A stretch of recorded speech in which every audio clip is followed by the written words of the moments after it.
inflation. And so a lot of people are hunkering down, and there are people, so many who are less fortunate and have less of a financial buffer, who are really exposed in these times. So let's pay attention to these disasters. Let's try and ameliorate them through our future investments, and let's try to support those people who are affected. So again, thank you so much for signing in. Please help me out by giving me prompts. There is a ability to do that for those signed in on Zoom at the bottom of your screen. And your questions are so much better than mine. I'm so appreciative. So let's get this show on the road. Welcome to the Nonprofit Report, your update on nonprofit organizations, issues, and leaders. I'm your host, and for our Women's History Month programming, today we're speaking with 3 leaders who are championing women's causes and issues through their organizations. And I am so pleased to welcome special guests, Ana Oliveira, President and CEO of the New York Women's Foundation, Surina Khan, CEO of the Women's Foundation of California, and Wendy Doyle, President and CEO of United We. And a reminder to Zoom attendees that we would take 3 snap polls during the show, and we'll announce results, and your questions submitted through the Q&A function at the bottom of your screen will be included in our discussion. So thank you all for joining us. It is so great to have you here. Exciting to be here. Thank you, Mark. Yes, thank you for putting this together. Great to be with you. Well, Ana, I'm going to go to you. Women are not a numerical minority, but women still navigate attitudes and constraints that men do not face. I mean, that's kind of undeniable. So, Ana, you've run so many different organizations and have advanced so many causes. Could you give us an introduction of how you view the set of challenges women face? And Surina, we're going to go to you, and then Wendy, if you can give us your perspective, because one of the things that's so important is that this is a constellation, it's a tapestry of perspectives. And so sharing and interacting and advancing along a very broad front is so important. Ana, what is your view from your perch? Thank you, Mark, and thank you for doing this. This is so important. Although, as everyone here, we like to take opportunity of these periods that get identified, like March as Women's Month, right? So I would say that right there is a challenge that we face. There's not a particular month that we should matter or our topics should matter, right? And so what we face is, I'm going to speak from a woman's point of view, but also it's really what we all face. And that is the under-leveraging, the under-investment, the lack of understanding of full value and equality and worth of ourselves. From external manifestations of it, we have a lot of data, and Wendy certainly, is a leader in that, in showing that economic disparities, educational disparities, control of capital, presence in decision-making tables, governmental tables, corporate tables, not-for-profit tables, we are under-present. So that means that as a whole, we all lose, not just women, but we all lose, because the best solutions are solutions that have everybody that is impacted by them centered at the table. And when we're not there, socially speaking, big picture speaking, and small, it could be in a local reality, it could be in a national reality, solutions are not nearly as intelligent, as effective, as economical. So what are we facing? We're facing these external forces that still underinvest in us, do not listen, do not see us as equal agents constructing our lives.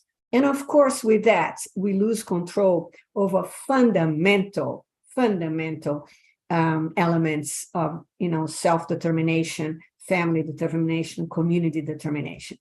And then I think we face another set of challenges, which is when we ourselves internalize these messages that, we are second to someone else, in the case to men, that we are less valuable, that does it really matter what we do?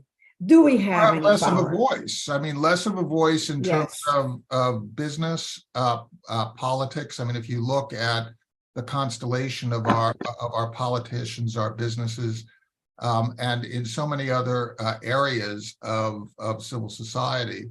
I'm an evidence-based person. All I have to do is look at any crowd that is a gathering of, you designate it, and who has voice and who is given platform. And you do see a disparity. Surina, I want to ask you a question. It's been 100 years since the Equal Rights Amendment, which is very simple. It's just basically equality of rights under the law shall not be denied or abridged on the basis of sex, right? 100 years since it was first introduced, 50 years since it actually was placed at a vote in 72. Why is this such a incredible issue? 150 and then 50 years, depending on how one counts, after we had this discussion. It just seems so simple, and it's not simple. Why is it not simple, Surina? Well, I think we live in a patriarchal society. We all know that. And to undo patriarchy is a long, probably multi-generational process. I wish it wasn't, but it is, because it's so deeply rooted in our culture, in our families. The way that we're structured in every part of our society, as Anna mentioned. Another day that I wish we didn't have to have today is Equal Pay Day. And it takes this long, and this is for white women. So Latina women, Black women, Indigenous women, all take so much, get paid so much less. And it takes us this long to make up, how much a man makes in a year. And so I think it's important for us to recognize these discrepancies, these inequities, these injustices. And then, as Anna said, we really have to center the people who are most, closest to the problems, because they're also closest to the solutions. And, we have seen that in the way that we at Women's Foundation California, we focus primarily on California. And California, as you know, Mark, is a beautiful state, despite the weather we're having today. And we are one of the wealthiest states in the world. I think we're now fourth largest global economy. And so that means we have great wealth here, but it also means that we have the largest numbers of people living in poverty. Who's living in poverty? It's primarily women of color and their children. And so these are the kinds of things that just don't make sense, and we have to figure out how to rectify them. And we do that by investing in women and gender expansive people who are really addressing these problems with creative solutions, and then also, making sure that they have a voice. So, for example, Latifah Simon got her first grant from Women's Foundation California when she was a single teen mom. She's running for Congress today. People say we take risks, but I think we see opportunity. We see leadership, we see vision, and we invest in it. You invest where there is underinvestment, in other words. Yes, unfortunately, women and girls, according to the Women's Philanthropy Institute at the University of Indiana, receive less than 2% of all philanthropic funding, less than 2%. And so now, if you break that down a little further in terms of investments that are really addressing justice-based, that are not just, other things that women and girls enjoy and need, but that are really addressing the root causes of inequality and injustice, and also that are led by women of color, that I don't even know what that number is, but it's probably less than 1%. Wendy, I'd like to get to United We's take on this issue, and eventually I'd like to come back to the question and take advantage of the fact that here I am, a man, talking with three women who really live this issue professionally and personally, and I'd like to get your sense of what kind of changes I can make to shift. And I'm not talking about superficial changes. I'm talking about real fundamental change. But Wendy, could you first give us your perspective on this problem set from United We? Sure, and it's great to be with Anna and Surina, and thank you, Mark. From United We's perspective, the pandemic really highlighted the issues, and women fell back in the labor participation about 20 years.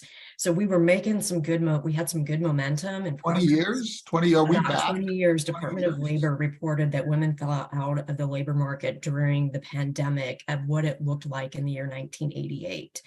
So, significantly fell backwards, and we're trying to rebuild. We've gained a lot back into the workforce, but still the service sector industry is still lacking, challenging to get, the hourly wage worker back to work, just, competitive.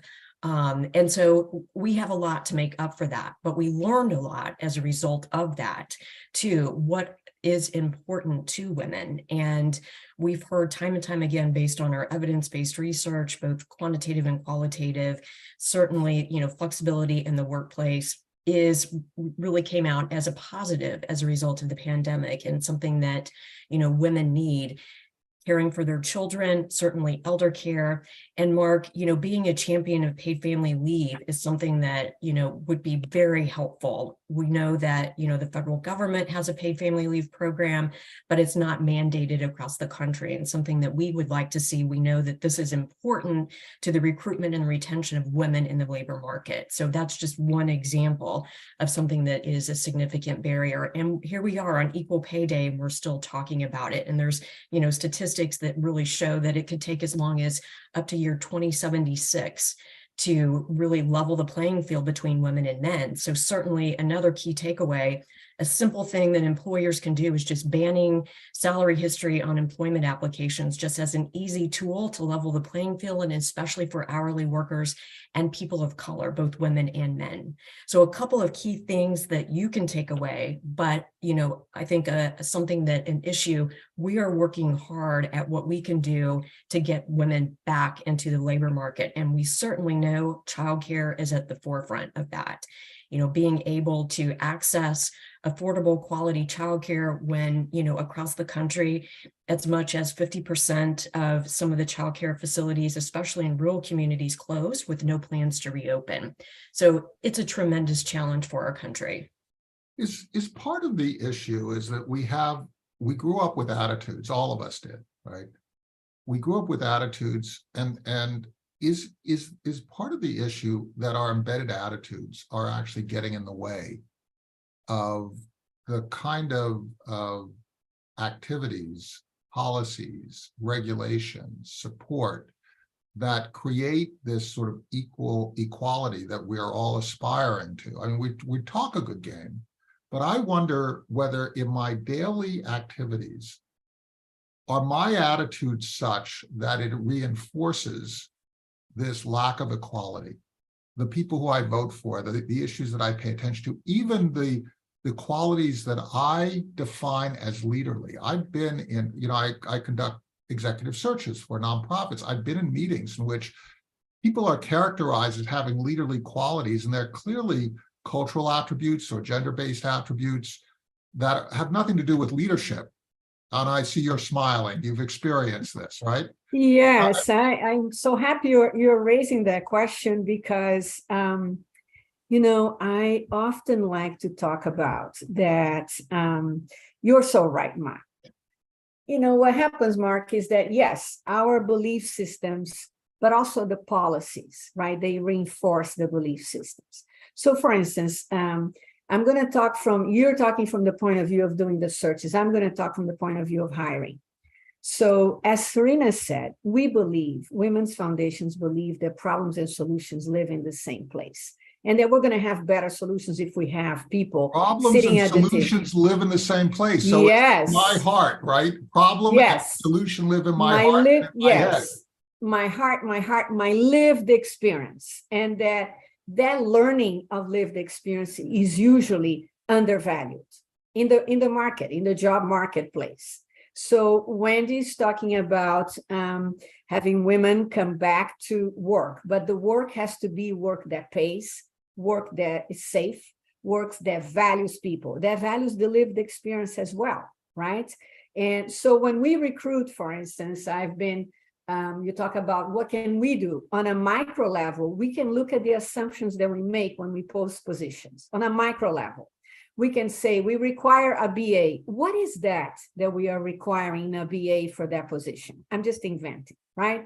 Is it certain analytical skills, writing skills? Is it problem solving skills? Right. How do we identify the talent and the competence of those who, without having access to decision making and access to resources, which is typical of communities of color, produce incredible results in their careers? How do we do that? How do we operationalize the ability to talk in a successful manner with people that speak many languages? I mean, I'm not talking about English, French, Spanish, Mayan. I'm talking about languages of class, languages of race, languages of educational rarefied environments. But negotiate that. So when you are posting a position, when you are hiring, how do you identify those talents? Because those are embedded ways that we unintentionally, all of us here unintentionally, may reproduce the same devaluing that you're talking about. So I'm so glad you're landing the plane in what you do. But we all, the three of us, hire people, and when we do that, there is an enormous opportunity to examine what we are valuing in people and who we are valuing. Wendy, Surina, do you also have Yes. this issue of when you look at how your positions are recruited? Are you also looking at these questions of whether the attributes of candidates embed bias that could disadvantage certain sets of candidates and certain women? Yeah, Because of how the absolutely. wording is. I mean, look, that is basically the core of our work. If we're talking about equity and justice and liberation and freedom, that means that we have to really question the status quo. And so for us, we did away with the, BA, it's just standard language. It's just BA required, graduate degree preferred. You don't even think about it, right? Right. And the truth is, I wouldn't be here if that was a requirement of me. I was not able to finish my BA for reasons to do with financial situations. And so, even though on every job description I probably applied to, it said BA required, graduate degree preferred, I just ignored it. And I applied for the positions anyway. And so when I got into the CEO role and I saw that the job descriptions that we were producing had that language, I said, we can't have that language. I can't in good conscience, a person without a BA who's running this organization. But furthermore, it furthers inequities. So for example, there's a woman named Kim Carter, who's now on our board. She graduated from our Solis Policy Institute. She was formerly incarcerated. She was drug addicted. She was living on the streets. And now she said, I went from living on the streets to building affordable housing.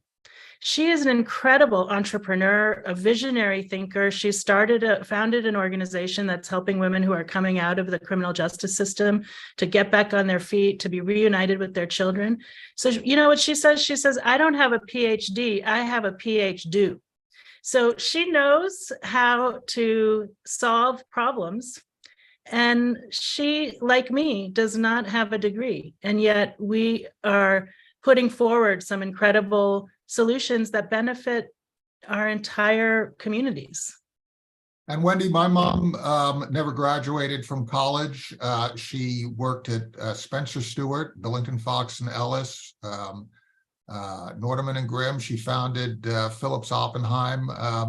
Not too shabby. My grandmother never went to college. He was a designer who sold on Fifth Avenue to the likes of Katharine Hepburn and the Rockefellers and so on, her designs, right? Not too shabby. So this whole idea of what it takes to deliver outcomes, what Surina is saying is it's not necessarily what our preconceptions say. So maybe we change our preconceptions? Absolutely. And I'd like to just add that there's research out there that looking at the composition of the search committees really dictates who the candidate actually is to move forward. And if we change the complexion and the diversity of who is on that search committee, we may get a different outcome. It's really plays true in the education system, especially hiring superintendents.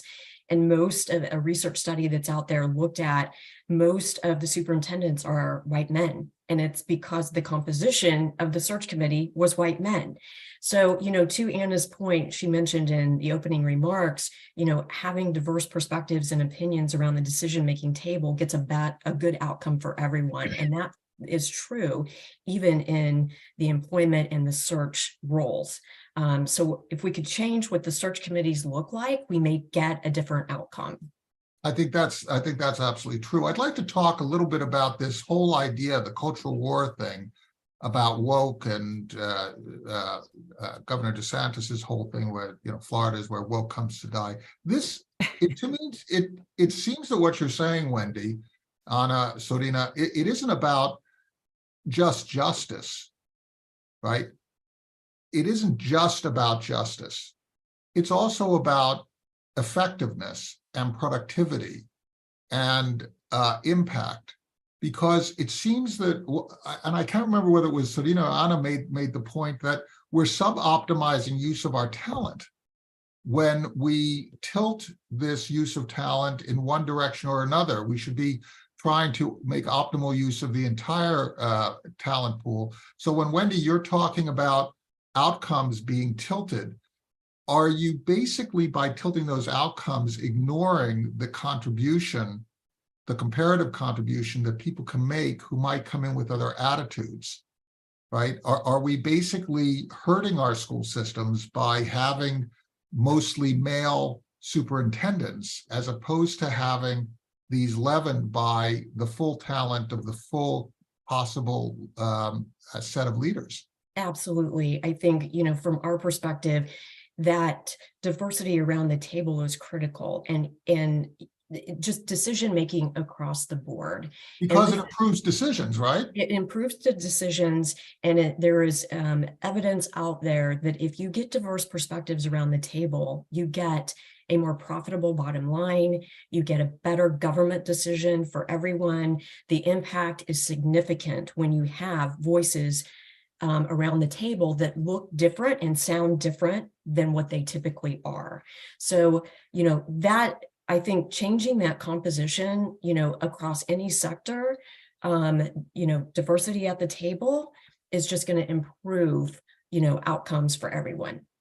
Who does that threaten, Anna? If I am vying against women for a particular job, does that threaten me that as a male who has had comparative advantage in that process against women? Okay. I would think, Mark, that it liberates you. I would think that it liberates you from being dependent on the advantage to feel good about yourself and to succeed. Nobody should have to have that kind of edge in order to feel that they can get a job, in order to feel that they are impactful, in order to feel that they can lead.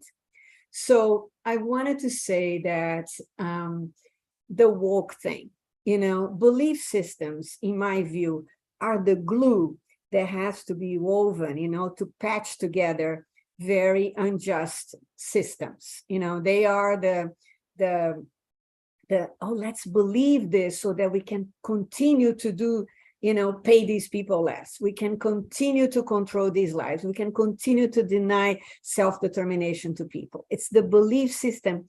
And when is that important? That is important when the reality, the basic realities of life are challenging the existing structures of privilege. Are you basically saying that my belief system could be actually hampering the development of not only my community and myself, but also the country, right? Yes. If I'm yes. stuck. Yes. And the young people are moving on, and so yes. maybe my attitudes are keeping me back. Yes. So I'm just going to say, you're talking about, where woke dies. I mean, I think that we need to have a compost pile for that, for that kind of attitude. And rebirth the strength that we need to rebirth. But think about a society, think about a state, a city, a country that actually maximizes its people. So where people can actually be themselves and thrive. There's absolutely no need to control gender expression. There's absolutely no need to control and ensure that some people are always starved in their pace. See, this There's is where my absolutely- libertarian streak comes out, right? Why would I want to control anyone else, right? If you Well, are who because you if are- it benefits you, if it allows you to have more, and your sense of yourself is attached and dependent on having more. That's why I said that for you in particular, liberating yourself from that edge of privilege to have the sense of your value and your self-worth independent of this uneven edge is really also important. So, Surina, we just completed a couple of polls. No surprise that 100% of those people attending believe that there is inequality in this society and in the world for women. But I'd like to go to the second poll and ask you to comment on it. We asked what the biggest disparities are that women face, and we only allowed one choice, but it basically ended up being three of several choices that we provided. And I'd love to have you comment on this. The first was sexual and reproductive health and rights. The second was economic equality, and the third was discrimination based purely in gender. And so I'd like you to deal with some of these topics. In your experience, where is the centered impact of the disparities that women face? Is it in sexual reproductive health rights, economic equality, gender-based discrimination? If you had to choose one, where do you think that the big topic is, or do you reject my restriction of choosing just one? Yeah, I think I reject the restriction because it's an impossible question. They're Right. all related. If you think about economic inequality or issues to do with poverty, wages, the number one indicator of a woman falling into poverty is having an unplanned pregnancy and being forced to give birth. Those two issues are very linked. And then if you think about discrimination, well, what are all the ways that she might be discriminated against? I mean, people who are pregnant are still having to deal with discrimination at work or working conditions that don't allow for flexibility in terms of schedules, allow for issues to do with mobility in terms of, if you think about the people who are delivering our packages to our homes. And so we have to make accommodations for people. And so those three issue areas, I mean, of course, we're living in a time, we all know that with the Dobbs decision that women's reproductive rights are being restricted in so many parts still of the world, but in this country in particular, there are states who are restricting abortion, even in the most horrendous cases. It's a medical procedure. And so why are women's bodies being controlled in this way? Fortunately, there are states like California that are leading a coalition of governors. I think 21 governors have signed on to a reproductive freedom alliance across this country. We hope to see that grow, whether they're Democratic governors or Republican governors. But in order to provide reproductive freedom, it's so linked to, people who are coming to California to access abortions, they need lodging, they need food, they need transportation. And so these are all issues that they're going to run into in terms of having the resources, the money for those things, but then also where are they going to be discriminated against when they try to seek those things. So they're all interrelated. And so I'm glad that the panelists couldn't take the poll because I really wouldn't have known how to answer it. Well, it's interesting, your response. That grandmother that I had referenced earlier, who actually saved our family from being killed in 1937. She came to New York. She was the one who was able to get a job. My grandfather tried and was able to get things, but not necessarily on a consistent basis. She got pregnant. She had to have a backroom abortion. She had to experience it and be at work, very, very quickly.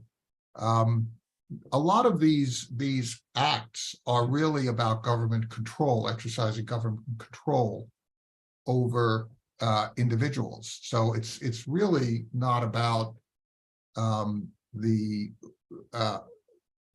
idea of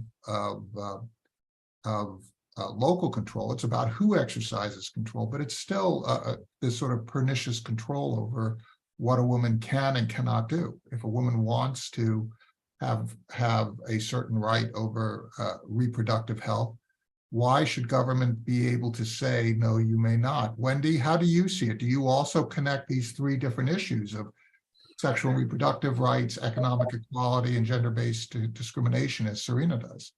They certainly, I agree with Surina, they all interact, they all intersect, they all interact. At the very core, it's economic, for us, it's economic. And, just looking at, as Surina said, just, the underserved, the single mom, trying to take care of herself and her children, but prioritizing her children over herself. I mean, it is a compounding effect, Mark, and, it's to be able to accomplish and position women to economically succeed. It's, a multifaceted and a long-term approach. And what Anne is doing, what Surina's doing, what we're trying to do, just, even a small little tweak that seems so minor can make a big impact, in the long term. But it's going to take all of us to come up with public-private partnerships and solutions in order to accomplish this and get equality for women.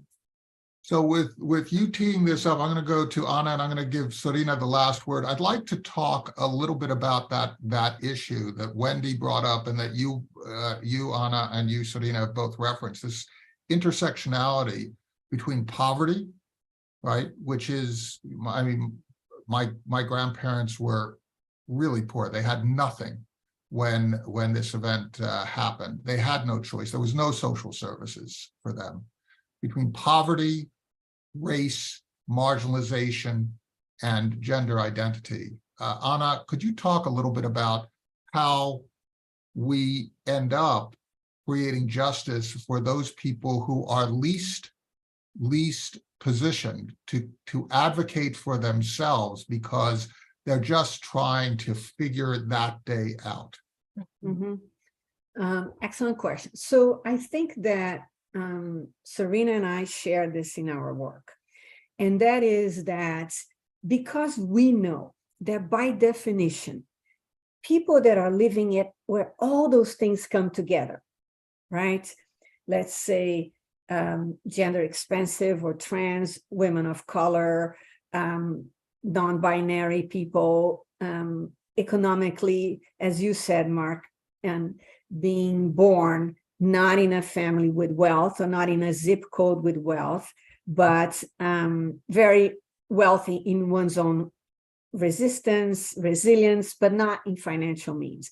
When we identify that, when we see people, it's important that we see people. We can't understand our connectedness with people if we don't see them. And it means we're not seeing ourselves either. We're just seeing parts of ourselves. So what we do is we look to see people, and we look to bring to people an added value, because we don't believe that people are empty. They do not know what they're doing. They do not know what needs to be done. But what they are lacking most of the time are financial resources and the belief by others that are not like them, that come from contrasting communities, that what they're doing is valuable and needs to be seen, supported, understood, and grown. Example. And that's part of the attitudinal question, right? Yes. A white man of a certain age, need to see. Right.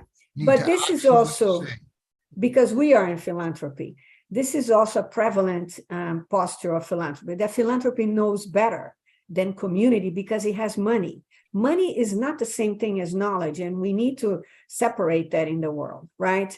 So what do? We create, we invest. We don't determine. We invest in people. We're not investing in models. We're not investing in ideas. We're not saying this is what you need to do, or the answer for your problems are this. We are saying we are connected in this, but where you are with the experience and life that you have in your community, you hold the answers for what you think needs to be done. So Surina, Wendy, do you also feel like Anna does, that it starts with us all saying, all four of us saying, we don't know best, maybe somebody else does? Surina, and then Wendy, Yeah. you can have the last one. I leave you with 3 examples that just underscore Anna's point. So when we invest in leaders who are, again, living close to the problems, we get incredible solutions. So for example, childcare. A group of parent advocates that we invest in and have trained through our Policy Institute have expanded access to subsidized childcare in California. So now if you are seeking to learn English as a second language, or you're trying to get your GED, that's recognized as a form of job training, which means you can access subsidized childcare. Second example, a group of young advocates, women of color, went to LA County Board of Supervisors because they were going to allocate $3 billion with a B, $3 billion to build a new jail facility. And these young people who had relatives who were in the criminal justice system said, we don't need new jails, we need community support. We need community services. And so they describe it as like a David and Goliath story, where they went up against a very powerful board of supervisors. The construction workers union was opposed to them. They won over all those people and reallocated those resources. They passed a measure, it's called Measure J in Los Angeles, that is now supporting $1 billion, is supporting community services, mental health services, substance abuse, and reimagining the way that we are treating. And because it's more effective use of dollars, right? Exactly. Yeah. And then finally, because we were speaking about reproductive freedom, a group of young students went to their student health center at University of California in Berkeley to access medication abortion. And they said, oh, we don't provide that here. And they thought, well, that's not right. This is a health service. And so through our Policy Institute a few years ago, we in California expanded access to abortion because now all publicly funded universities, the University of California system, the Cal State system, are required to provide medication abortion through their student health centers. And that was signed by Governor Newsom a few years ago. Not did he only sign it, but he had a signing ceremony where he invited those of us who were part of this process to the governor's office and to see him sign this landmark bill. And now it's being, I think January. So now there's time for the universities to get ready. There were resources through private funders that we organized to, whatever training they needed, whether they needed ultrasound machines. So all the universities had the resources that they needed. And now in 2023, it's being implemented. Wendy, could you give us an example of how United We triangulates this, in this way between economic equality, sexual and reproductive rights, and gender-based discrimination to ensure that those people who have the least and are least seen actually have a voice and their ideas and needs are recognized? I think a perfect example would be, I'd like to build on the childcare challenge. That's something that, is elevated to the top as a priority for us. And we think we know until we get and convene the actual childcare providers around the table to really understand what the critical issues are. And one being, supply not meeting demand, and the objective of trying to get new facilities to open so we can get people back to work. But we've really identified that the licensing barriers, to actually fill out an application to be state licensed, in most states is a tremendous barrier. And we're investigating that by doing a national research study. But an additional example of what we heard from childcare providers is, the workforce, primarily a women of color driven workforce, primarily women led, women owned businesses in the childcare space. And lack of being able to offer health insurance to employees. It's just expensive. And we've come up with a solution partnering with our state chamber in Missouri, the Missouri State Chamber. And as a result, they are able to offer their healthcare benefits through their pooled program for their members to childcare providers in Missouri if they are a member of their local rural chamber of commerce. So the takeaway here is, again, as I mentioned earlier, it's coming up with unique small little solutions to move the ball down the field, and it's going to take public-private partnerships to come up with unique innovative ideas to solve the problem. And it's not just government. We can't just put it on the childcare providers. It's all of us working together to come up with a solution and get people back to work. Mhm. Such an important point, right? I mean, what you're basically saying is so true.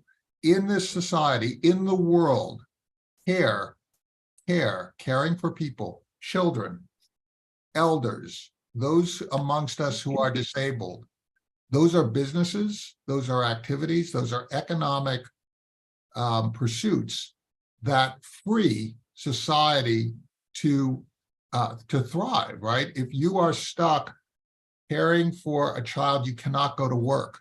And if your child cannot be cared for, you can't build a business. Even if it's a caring business, you can't build a business.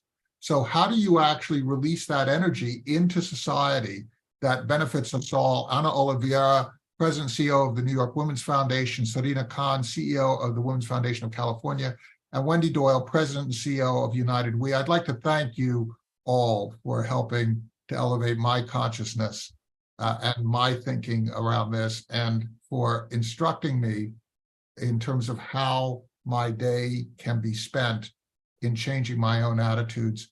Thank you so much for sharing the work of your organization, your staffs, your board, your funders. Please also thank your constituents from us who are part of this network of solutions. We really appreciate it, and thank you so much for your insights. Thank you. Thank you, Thank you. Mark. Great to be Thank with you, everyone. Wendy, Surina.